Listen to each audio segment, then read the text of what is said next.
Emoções não acontecem no vácuo, elas têm uma função importante para a nossa vida. Mas o que é uma emoção? Quais são as partes de uma emoção?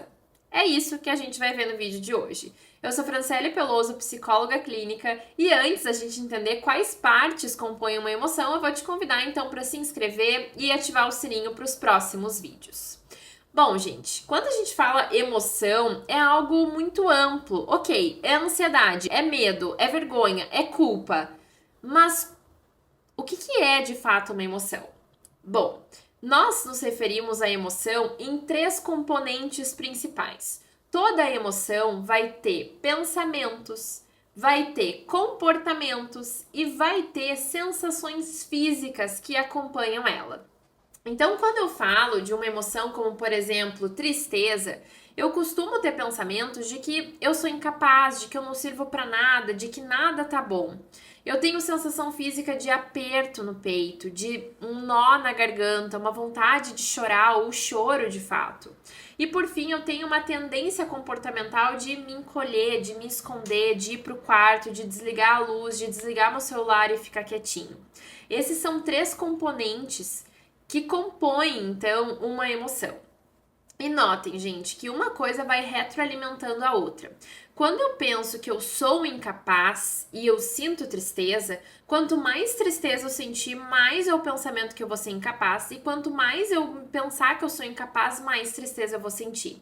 Assim como maior vai ser a minha sensação física e maior vai ser o meu comportamento de me esconder.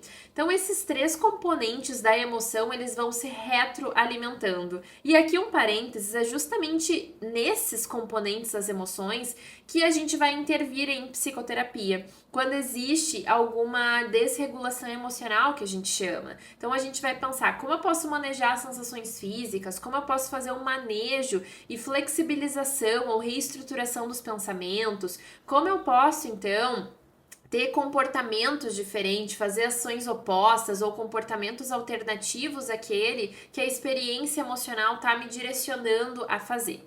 Fecha parênteses. Então, uma emoção é composta de três partes: pensamentos, comportamentos e sensações físicas. Diante de uma emoção, então, eu gostaria que vocês sempre pudessem se perguntar: ok, eu tô começando, eu estou sentindo ansiedade. O que eu tô pensando nesse momento? O que eu tô sentindo fisicamente? Como eu estou me comportando ou tenho a tendência de me comportar? Beleza? E aí, gente, vem um outro ponto. Além desses três componentes da emoção, como eu comecei o vídeo, nenhuma emoção acontece no vácuo.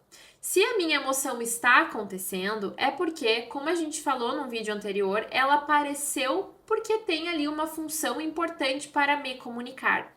Então, emoções, elas só acontecem diante de algum estímulo específico, elas são resposta a algum contexto, a algum ambiente, a algum pensamento, alguma coisa que aconteceu e elas apareceram. Então é legal a gente pensar sobre o que antecedeu a minha emoção.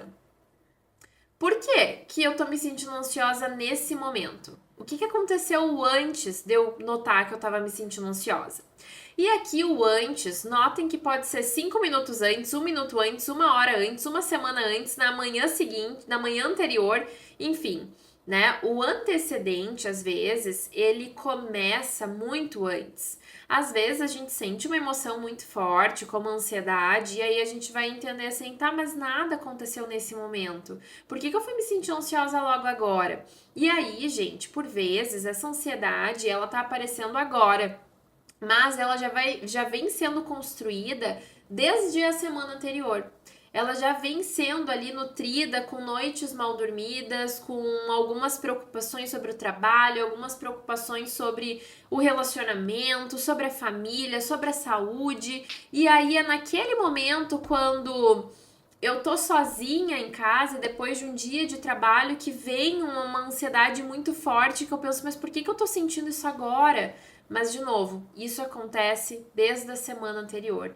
E aí eu começo a ter pensamentos de que, meu Deus, isso tudo der errado, e se eu perder meu emprego, e se meus pais ficarem doentes, e se meu relacionamento terminar, e se meu dinheiro acabar. Eu começo, então, a ter sensações físicas de coração mais acelerado, de tremor, de sudorese, e eu começo a ter comportamentos, por exemplo, mais extremos, então, de ficar procurando outras vagas de trabalho, de pensar em marcar exames para ver se a minha saúde tá bem, de mandar mensagem, então, para os meus pais para ver se a saúde deles está bem, de mandar mensagem para o meu companheiro para entender se a gente tá bem, de tentar encontrar então uma outra alternativa de empreender alguma coisa para eu não perder dinheiro, mas notem, são todas tendências dessa emoção, nada que de fato, por muitas vezes, né, eu preciso me preocupar de fato, porque apesar, gente, da ansiedade estar ali me sinalizando coisas importantes, e essa é a função dela, existe uma diferença também entre quando uma emoção ela está condizente com o momento atual e quando uma emoção ela está incoerente ou incondizente com o momento atual. E normalmente é neste momento e são reações a essa emoção mais incondizente ao momento atual, reações mais exacerbadas que vão levando a gente a uma patologia, né? Então vamos pensar aqui em dois exemplos. Se diante dessa emoção de ansiedade aí, nesses 3 componentes da ansiedade que eu acabei de relatar, eu olho, paro, entendo, tá, eu tô me sentindo ansiosa porque desde a semana passada eu não tenho dormido bem, porque eu tive uma briga com meu namorado, porque eu tô preocupada com algumas coisas do meu trabalho e a ansiedade ela tá vindo aqui pra me ensinar ou pra me sinalizar que eu preciso me preparar mais pro meu trabalho, então eu vou voltar a estudar. Ok, essa é uma maneira muito funcional, adaptativa na realidade, de lidar com a ansiedade que está acontecendo e não está vindo ali para me atrapalhar, mas está vindo para me sinalizar coisas importantes. Agora, se em contrapartida eu reajo a esses 3 componentes de uma maneira que eu começo a pensar, eu não posso me sentir ansiosa, não posso me sentir ansiosa, e daí eu começo a pesquisar vagas de emprego, e daí eu não acho nada, e daí eu começo a sentir mais falta de ar, e daí meu companheiro chega em casa e ele me dá um oi, e eu já interpreto, meu Deus, ele me deu um oi errado, e daí eu brigo com ele e pergunto, por que que tu tá agindo assim comigo? Tá tudo dando errado. E aí eu peço pros meus pais fazerem exame, e eles não fazem exame, ou eu tento marcar um exame pra mim, e eu não consigo marcar o exame pra mim, e eu penso, meu Deus, eu vou morrer. E aí eu começo a nota, aqui eu tô escalonando isso de uma maneira muito intensa, né? Eu não entendo a minha ansiedade como uma sinalizadora de algo importante. Eu entendo ela como se eu estivesse em perigo. Como se algo de ruim estivesse acontecendo no aqui e no agora. E eu começo a responder, a agir a ela como se eu estivesse em perigo. Bom, aí já é uma maneira muito mais desadaptativa de agir. Notem que ao invés de eu manter ou até mesmo diminuir a intensidade da minha emoção, eu elevo a um pico. Eu tenho uma crise emocional que a gente chama. E nesse momento é quando eu começo a levar a minha emoção para algo mais patológico. Então é a maneira como eu respondo àquela emoção, como eu lido e reajo àquela emoção que vai me gerando consequências, seja aquelas consequências mais adaptativas, sejam consequências mais desadaptativas. O ponto aqui desse vídeo é, gente, todas as emoções, elas têm 3 partes, então.